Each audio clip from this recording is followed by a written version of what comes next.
So my name is Norah Rendell, and this is Kate Eliasen. She's one of Brian's guitar students, but she's been in a few of my ensembles, so I'm going to play a few tunes with Kate that she's going to introduce. We're going to play two jigs, Miller's Maggot and Thatcher's Jig.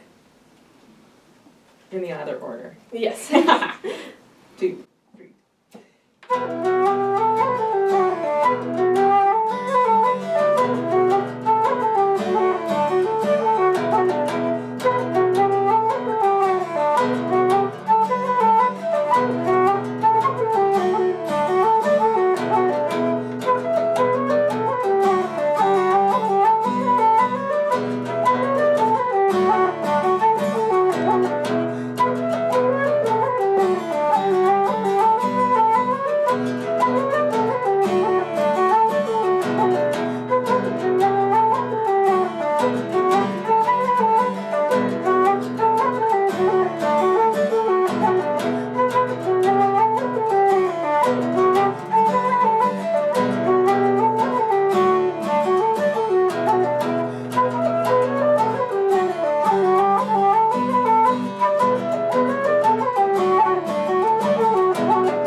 Hi, I'm Norah Rendell, the Executive Director of the Center for Irish Music in St. Paul.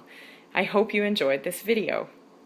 Please support the Center for Irish Music with a charitable contribution on Give to the Max Day, Thursday, November 13th. Your 100% tax-deductible gift will help our nonprofit to carry on the tradition of Irish music through teaching both children and adults to play the tunes, sing the songs, and share them with the community through special events like the Minnesota Irish Music Weekend. Our Give to the Max Day goal is to raise $10,000. To contribute, just visit our website at centerforirishmusic.org and follow the links. On behalf of the instructors, volunteers, and students of the Center for Irish Music, I thank you for keeping the tradition alive along with us, right here in St. Paul.